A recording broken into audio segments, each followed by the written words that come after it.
जय हिंद साथियों, आशा करता हूँ आप ठीक होंगे। तो आज हमारी इतिहास की ये तीसरी क्लास रहेगी और इसमें हम 50 MCQ यानी 50 क्वेश्चन लेकर आ रहे हैं, जिससे अच्छे से और आसानी से इतिहास को हम कंप्लीट कर पाएंगे। और प्राचीन इतिहास चल रहा है और इसमें प्राचीन इतिहास आज हमारा तीसरा क्लास है, यानी कि ख़त्म सा हो जाएगा प्राचीन इतिहास, मतलब वैदिक काल और ये ऋग्वैदिक काल, ये ख़त्म हो जाएंगे आज। तो चलो समय बर्बाद ना करते हुए डायरेक्ट हम क्लास की तरफ चलते हैं अपने। इसमें अगर आपको इसका PDF चाहिए इन 50 क्वेश्चनों का, तो आपको डिस्क्रिप्शन में मिल जाएगा। और साथियों सब्सक्राइब कर लें, क्योंकि थोड़ा हमें मोटिवेशन मिलता है। तो चलो हम क्वेश्चनों की तरफ चलते हैं। इसमें पहला क्वेश्चन है कि किस वेद में किस वेद में जादुई माया और वशीकरण का वर्णन है। मतलब कौन सा वेद है जिसमें जादुई माया और वशीकरण, मतलब जादू टोना होता है, वो किस वेद में है? तो ये अथर्ववेद में है। जादू टोना या जादुई माया या वशीकरण से संबंधित उल्लेख हमारे अथर्ववेद में है। चलो हम नेक्स्ट क्वेश्चन की तरफ चलेंगे। क्वेश्चन नंबर 2 है कि आर्य क्या है? आर्य शब्द का इंगित, मतलब आर्य शब्द का अर्थ क्या है? तो जो आर्य आए थे, कहाँ से आए थे? मध्य एशिया से आए थे ना। तो इसका अर्थ क्या है? आर्य का अर्थ है श्रेष्ठ वंश को, मतलब श्रेष्ठ वंश को इंगित करता है, श्रेष्ठ वंश से संबंधित है आर्य। तो चलो नेक्स्ट क्वेश्चन की तरफ चलेंगे। क्वेश्चन नंबर 2 साथियों थोड़ा रनिंग वे में पढ़ाएंगे, क्योंकि 50 क्वेश्चन अगर हम डिटेल में पढ़ाएंगे तो बहुत ज़्यादा लंबे हो जाते हैं वीडियो, फिर बोरिंग भी लगती है। तो चलो क्वेश्चन नंबर 3 है कि ऋग्वेद में कुल कितने मंडल हैं? तो ऋग्वेद में आपने पढ़ा होगा कितने मंडल हैं? 10 मंडल होते हैं। ऋग्वेद में 10 मंडल होते हैं और ये सबसे प्राचीन वेद भी है। क्या है हमारा ऋग्वेद? सबसे प्राचीन वेद भी है। तो चलो अगला क्वेश्चन देखेंगे। अगला क्वेश्चन है आर्य भारत में संभवतः आए, मतलब वही क्वेश्चन है जो मैंने भी आपको बताया कि आर्य भारत में कहाँ से आए थे। आर्य भारत में कहाँ से आए थे? मध्य एशिया से आए थे। कहाँ से? मध्य एशिया से। ऑप्शन बी क्या होगा हमारा करेक्ट आंसर होगा। चलो नेक्स्ट क्वेश्चन की तरफ चलेंगे। नेक्स्ट क्वेश्चन है कि कौन सा वेद क्या है कि कौन सा वेद अंशतः गद्य रूप में भी रचित है? मतलब कौन सा वेद है गद्य और पद्य दोनों में लिखा हुआ है? तो यह यजुर्वेद। क्या है? यजुर्वेद गद्य और पद्य शैली में उपलब्ध है। गद्य और पद्य में ये यजुर्वेद पाया जाता है। तो चलो नेक्स्ट क्वेश्चन की तरफ चलते हैं। नेक्स्ट क्वेश्चन है कि सभा और सम्मति क्या है कि सभा और सम्मति प्रजापति की 2 पुत्रियां थीं। तो ये इसका उल्लेख किस वेद में मिलता है? मतलब किस वेद में सभा को और सम्मति को प्रजापति की 2 पुत्रियां बताया गया है? तो ये अथर्ववेद में सभा और सम्मति को प्रजापति की 2 पुत्रियां बताया गया अथर्ववेद में। ऑप्शन डी क्या होगा हमारा करेक्ट आंसर होगा। चलो अगले क्वेश्चन की तरफ चलते हैं। अगला क्वेश्चन है कि ऋग्वेदिक युग की प्राचीनतम संस्था कौन सी थी? तो मतलब ऋग्वेद की प्राचीनतम संस्था कौन सी थी? तो ये विदत थी। क्या थी? विदत। ऑप्शन सी क्या है हमारा करेक्ट आंसर है। चलो नेक्स्ट क्वेश्चन की तरफ चलते हैं। क्वेश्चन नंबर 8 है ये 8 कि ब्राह्मण ग्रंथों में सर्वाधिक प्राचीन कौन है? मतलब ये ऑप्शन दे रखे हैं, ये ब्राह्मण ग्रंथ के ऑप्शन दे रखे हैं और इसमें सबसे पुराना ग्रंथ पूछा है तो कौन सा है? तो ये शतपथ ब्राह्मण। क्या है? शतपथ ब्राह्मण सबसे प्राचीन क्या है ग्रंथ है ब्राह्मण ग्रंथों में। ऑप्शन बी क्या है? ऑप्शन बी हमारा करेक्ट है, शतपथ ब्राह्मण। चलो अगले क्वेश्चन की तरफ चलेंगे। अगला क्वेश्चन है कि गोत्र क्या है? गोत्र व्यवस्था क्या है? गोत्र व्यवस्था प्रचलन में कब आई? तो ये गोत्र वाली जो व्यवस्था है प्रचलन में कब आई थी? उत्तर वैदिक काल में आई थी। किसमें? उत्तर वैदिक काल में आई थी। ऑप्शन बी हमारा करेक्ट आंसर है। चलो अगले क्वेश्चन की तरफ चलते हैं। अगला क्वेश्चन है क्वेश्चन नंबर 10 कि किस काल में अछूत की अवधारणा स्पष्ट रूप से उदित हुई है? मतलब अछूत है ना, अछूत की अवधारणा किस काल में उदित हुई है? तो ये धर्मशास्त्र के काल में उदित हुई है। अछूत आप जानते हैं ना, छुआछूत, वो वाला अछूत है। तो धर्मशास्त्र के काल में उदित हुई थी। चलो क्वेश्चन नंबर नेक्स्ट देखेंगे। क्वेश्चन नंबर नेक्स्ट है एशिया माइनर क्या है? एशिया माइनर स्थित बोगाज कोई, क्या है ये? बोगाज कोई का महत्व इसलिए है कि, मतलब एशिया माइनर में स्थित है ये बोगाज कोई, इसका महत्व किस लिए है? तो इसका महत्व वहाँ जो अभिलेख प्राप्त हुए हैं उसमें 4 वैदिक देवताओं, उसमें क्या है, 4 वैदिक देवता कौन से? इंद्र, वरुण, मित्र, नासत्य का उल्लेख मिलता है। तो बोगाज कोई किस लिए महत्व है कि इसमें 4 देवता इंद्र, वरुण और मित्र और नासत्य का उल्लेख मिलता है, इसीलिए ऑप्शन ए हमारा क्या होगा? करेक्ट आंसर होगा। चलो नेक्स्ट क्वेश्चन की तरफ चलते हैं। नेक्स्ट क्वेश्चन है क्वेश्चन नंबर 12।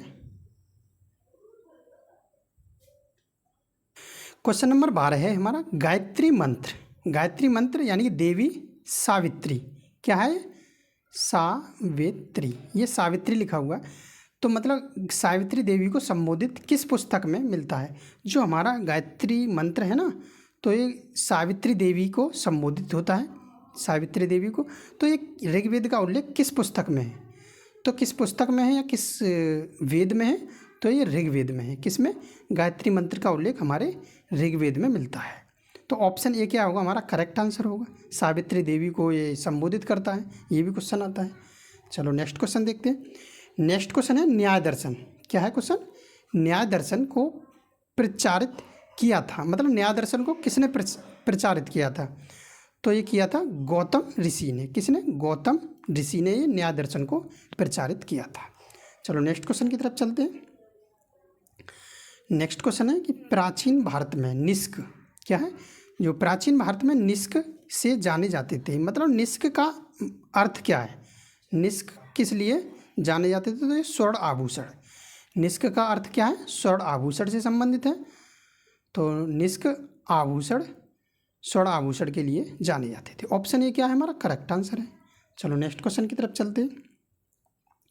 नेक्स्ट क्वेश्चन है योग दर्शन के प्रतिपादक। क्या है? योग दर्शन के प्रतिपादक कौन है? तो योग दर्शन के प्रतिपादक आप जानते हैं पतंजलि हैं। ऑप्शन ए क्या है? करेक्ट आंसर है, पतंजलि योग दर्शन के। नेक्स्ट क्वेश्चन है कि उपनिषद पुस्तकें, क्या है? उपनिषद पुस्तकें हैं, तो मतलब उपनिषद पुस्तकें कैसी हैं? तो ये दर्शन पर आधारित हैं, दर्शन पर आधारित हैं उपनिषद पुस्तकें। चलो अगले क्वेश्चन की तरफ चलेंगे। अगला क्वेश्चन है कि मनुस्मृति मुख्यतः संबंधित है।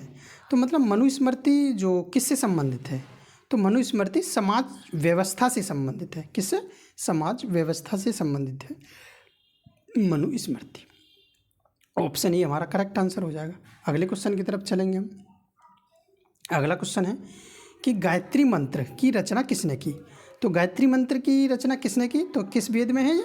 ऋग्वेद में है गायत्री मंत्र का उल्लेख, और सावित्री देवी के लिए संबोधित है।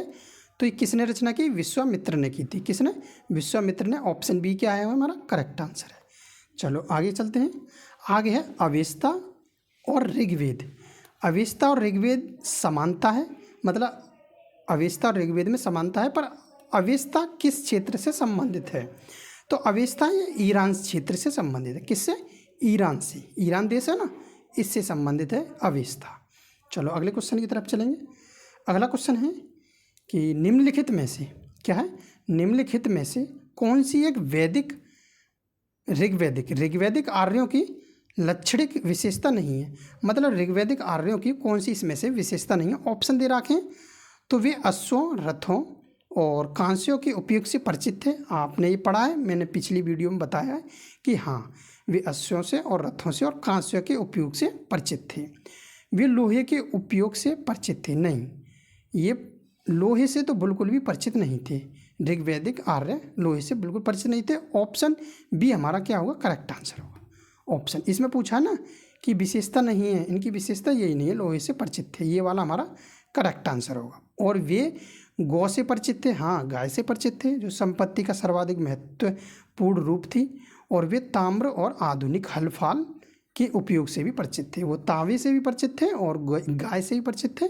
तो ए और सी और डी से परिचित थे, और जे लोहे से परिचित नहीं थे, इसीलिए ऑप्शन बी हमारा क्या होगा? करेक्ट आंसर होगा। अगले क्वेश्चन की तरफ चलेंगे।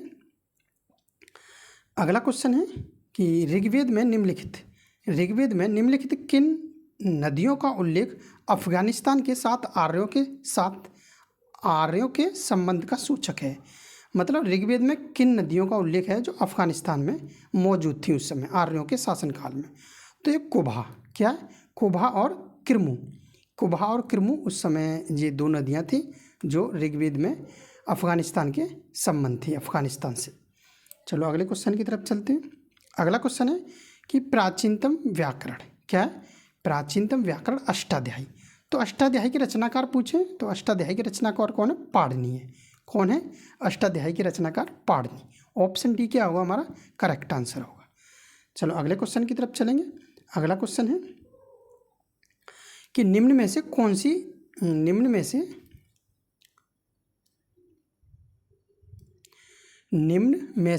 सी स्मृति प्राचीनतम है? मतलब पुरानी स्मृति कौन सी है? निम्न में से ऑप्शन दे रखे हैं, इनमें से सबसे प्राचीन स्मृति है मनुस्मृति। कौन सी? मनुस्मृति। ऑप्शन ए हमारा करेक्ट आंसर है। चलो आगे चलते हैं। आगे है कि आदि काव्य की संज्ञा, आदि काव्य की संज्ञा किसे दी जाती है? मतलब आदि काव्य की संज्ञा किसे दी जाती है? तो रामायण को दी जाती है। किसको? रामायण को। ऑप्शन ए क्या होगा हमारा करेक्ट आंसर होगा। रामायण और महाभारत क्या है? हमारे दो महाकाव्य हैं, तो रामायण को दी जाती है। क्वेश्चन नंबर 25 है कि प्राचीनतम पुराण, मतलब सबसे पुराना पुराण कौन सा है? तो सबसे पुराना पुराण मत्स्य पुराण है। क्या है? मत्स्य पुराण। ऑप्शन ए करेक्ट आंसर है, सबसे प्राचीन पुराण। अगला क्वेश्चन है कि ऋग्वेद में सबसे पवित्र नदी, ऋग्वेद में सबसे पवित्र नदी किसे माना गया है? अगर ऋग्वेद को आप पढ़ोगे तो इसमें सबसे पवित्र नदी सरस्वती नदी को माना गया है।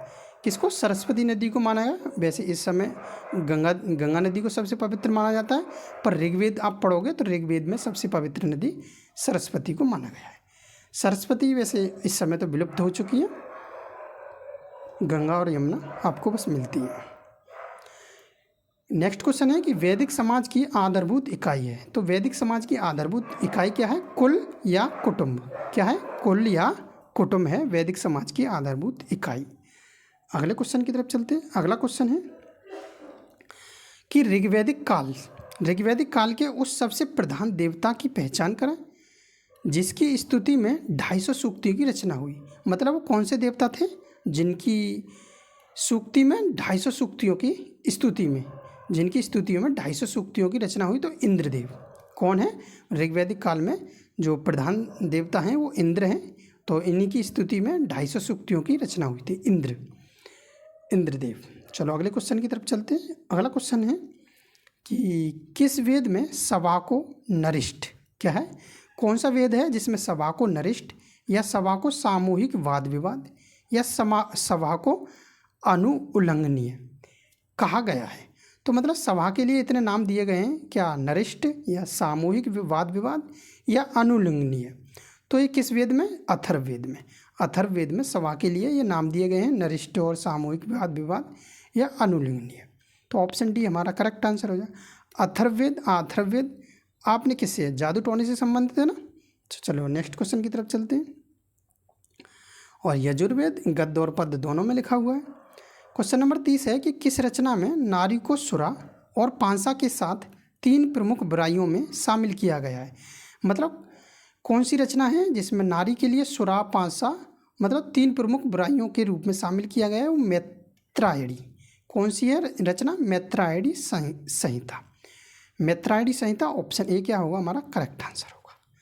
चलो अगले क्वेश्चन की तरफ चलेंगे। उत्तर वैदिक काल में क्या है क्वेश्चन कि उत्तर वैदिक काल में किस देवता को सर्वोच्च स्थान प्राप्त है? मतलब उत्तर वैदिक काल था, उसमें सर्वोच्च स्थान कौन से देवता को मिला था? प्रजापति को मिला था। किसको? प्रजापति। ऑप्शन ए क्या है हमारा करेक्ट आंसर है। चलो आगे चलते हैं। आगे है कि आरंभिक वैदिक साहित्य में सर्वाधिक वर्णित नदी है। तो मतलब जो आरंभिक जो वैदिक साहित्य थे उसमें सबसे ज़्यादा किस नदी का उल्लेख किया गया था? वो सिंधु नदी का किया गया था। किसका? सिंधु नदी का। सिंधु नदी ये हिंदू के नाम पर पड़ी थी सिंधु नदी, क्योंकि ये जो लोग थे वो हा को सा बोलते थे और धा को दा बोलते थे, इसीलिए हिंदू सिंधु पड़ गई थी, इसीलिए सिंधु नदी का ज़्यादा प्रयोग होता था। चलो आगे चलते हैं। आगे है उपनिषद काल के राजा। क्या है? उपनिषद काल के राजा अश्वपति शासक थे। तो उपनिषद के जो राजा थे अश्वपति, वो किसके शासक थे? वो कहाँ के शासक थे? वो केकय के शासक थे। ये केकय एक जगह है, तो यहाँ के शासक थे। उपनिषद के राजा कहलाते थे कौन? अश्वपति। अश्वपति, अश्वपति। चलो आगे आगे चलते हैं। क्वेश्चन नंबर 34 है कि अध्यात्म ज्ञान के विषय में नचिकेता और यम क्या है? नचिकेता और यम संवाद किस उपनिषद में प्राप्त होते हैं? तो नचिकेता नाम और यम, तो ये कौन से उपनिषद में प्राप्त होते हैं? ये होते हैं कंठोपनिषद में। किसमें? कंठोपनिषद में इनका उल्लेख मिलता है, नचिकेता और यम का। ऑप्शन सी क्या होगा हमारा करेक्ट आंसर होगा, कंठोपनिषद। आगे क्वेश्चन देखते हैं। आगे क्वेश्चन नंबर 35 है कि वैदिक नदी कुंभा क्या है? वैदिक नदी कुंभा यानी कि काबुल में पड़ती थी। ये का स्थान कहाँ निर्धारित होना चाहिए? तो ये कुंभा नदी का स्थान कहाँ पर निर्धारित होना चाहिए? अफगानिस्तान में। ये काबुल क्या है? अफगानिस्तान की राजधानी है ना, तो जाहिर है कि अफगानिस्तान में होगा इसका स्थान। ऑप्शन ये क्या होगा? करेक्ट आंसर होगा। चलो नेक्स्ट क्वेश्चन की तरफ चलते हैं। क्वेश्चन है कि कपिल मुनि द्वारा प्रतिपादित दार्शनिक प्रणाली है, मतलब कपिल मुनि ने कौन सा दार्शनिक लिखा था? तो सांख्य दर्शन। सांख्य दर्शन कपिल मुनि ने लिखा था। सांख्य दर्शन किसके द्वारा लिखा गया? कपिल मुनि के द्वारा। ऑप्शन बी क्या होगा हमारा? करेक्ट आंसर होगा। चलो अगले क्वेश्चन की तरफ चलते। अगला क्वेश्चन है कि भारत के किस स्थल की क्या है? भारत के किस स्थल की खुदाई से लोहे धातु के प्रचलन के प्राचीनतम प्रमाण मिले हैं? मतलब कौन सा स्थल है जहाँ पर लोहे के धातु के जो साक्ष्य मिले हैं? वो है अतरंजी खेड़ा। अतरंजी खेड़ा में क्या है? लोहे के साक्ष्य मिले हैं। ऑप्शन बी क्या होगा हमारा? करेक्ट आंसर होगा। चलो नेक्स्ट क्वेश्चन है कि चरक संहिता क्या है? चरक संहिता नामक पुस्तक किस विषय से संबंधित है? तो चरक संहिता जो नामक पुस्तक है वो चिकित्सा से संबंधित है। किससे? चिकित्सा से संबंधित है चरक संहिता। ऑप्शन सी क्या है? करेक्ट आंसर है। चलो नेक्स्ट क्वेश्चन की तरफ चलते हैं। नेक्स्ट क्वेश्चन है यज्ञ संबंधी विधि क्या है? जो यज्ञ से संबंधित विधि विधान को पता चलता है, तो यज्ञ संबंधी जो विधि विधान को पता चलता है वो यजुर्वेद से चलता है। किससे? यजुर्वेद से। यजुर्वेद में क्या है? यज्ञ से संबंधित क्या है? पता चलता है। ऑप्शन डी क्या होगा हमारा? करेक्ट आंसर होगा। चलो नेक्स्ट क्वेश्चन की तरफ चलते हैं। नेक्स्ट क्वेश्चन है कि वैदिक युगीन सभा क्या है? वैदिक युगीन जो सभा है तो कौन सी है? ये मंत्री परिषद थी। क्या थी ये सभा? वैदिक युगीन जो सभा थी वो मंत्री परिषद थी। ऑप्शन सी क्या होगा? करेक्ट आंसर होगा। चलो अगले क्वेश्चन की तरफ चलेंगे। अगला क्वेश्चन है कि वैदिक युग में प्रचलित लोकप्रिय शासन प्रणाली थी। तो जो वैदिक युग में जो प्रचलित जो लोकप्रिय शासन प्रणाली थी वो थी गणतंत्र। क्या थी? गणतंत्र। ऑप्शन सी क्या होगा? करेक्ट आंसर होगा। गणतंत्र क्या थी? लोकप्रिय प्रणाली थी। नेक्स्ट क्वेश्चन है कि सबसे प्राचीन वेद क्या पूछा है? कि सबसे प्राचीन वेद कौन सा है? ये मैंने आपको शुरू में बताया था, ऋग्वेद है सबसे प्राचीन वेद। अगला क्वेश्चन है कि निम्नलिखित में से क्या है? निम्नलिखित में से कौन भारतीय दर्शन की आरंभिक विचारधारा है? तो जो भारतीय दर्शन की जो आरंभिक विचारधारा है वो क्या है? सांख्य। क्या है? सांख्य दर्शन है जो भारतीय दर्शन की आरंभिक यानी प्रारंभिक विचारधारा इसमें मौजूद है, सांख्य दर्शन में। अगला क्वेश्चन है सांख्य क्या है? सांख्य और योग, न्याय और वैशेषिक और मीमांसा एवं वेदांत, इन 6 भिन्न भारतीय दर्शनों की स्पष्ट रूप से अभिव्यक्ति हुई है। तो ये किस में हुई है? वैदिक युग में। किस में? वैदिक युग में। ऑप्शन ए क्या होगा हमारा? करेक्ट आंसर होगा, वैदिक युग। क्वेश्चन नंबर 45 है कि निम्नलिखित में से वह दस्तकारी कौन सी है जो आर्यों द्वारा व्यवहार में नहीं लाई गई? तो आर्यों के द्वारा जो व्यवहार में नहीं लाई गई वो कौन सी कलाकारी? लोहार। क्या? लोहार यानी कि लोहारगिरी। मतलब लोहार क्या काम करता है? लोहे का काम करता है। तो लोहे तो आर्यों के समय में नहीं था ना, तो आर्यों के समय में लोहा तो साक्ष्य मिले ही नहीं है। तो ऑप्शन डी क्या होगा हमारा? करेक्ट आंसर होगा। तो लोहार की कारीगरी नहीं मौजूद थी। क्वेश्चन नंबर 46 है कि सिंधु सभ्यता में अग्निकुंड और हड्डियां कहाँ से मिली जिससे बलि प्रथा का प्रमाण मिलता है? तो सिंधु सभ्यता में जो अग्निकुंड और हड्डियां ये कालीबंगा से मिली हैं। कहाँ से मिली है? कालीबंगा। ऑप्शन ए क्या होगा हमारा? करेक्ट आंसर होगा। कालीबंगा से ये मिली है, अग्निकुंड और हड्डियाँ। नेक्स्ट क्वेश्चन है कि सिंधु घाटी सभ्यता का मुख्य व्यवसाय क्या था? तो सिंधु घाटी सभ्यता का जो मुख्य व्यवसाय था क्या था? कृषि। ऑप्शन बी क्या होगा? करेक्ट आंसर होगा, कृषि था मुख्य व्यवसाय। नेक्स्ट क्वेश्चन है पशुपति। पशुपति किसको कहा जाता है? महादेव को। तो महादेव की मूर्ति किस स्थल से प्राप्त हुई है?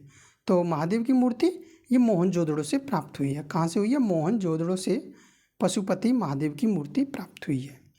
नेक्स्ट क्वेश्चन की तरफ चलते हैं। मोहन को आप महादेव से भी रिलेट कर सकते हो, जिससे आपको अच्छे से आसानी से याद हो जाएगा।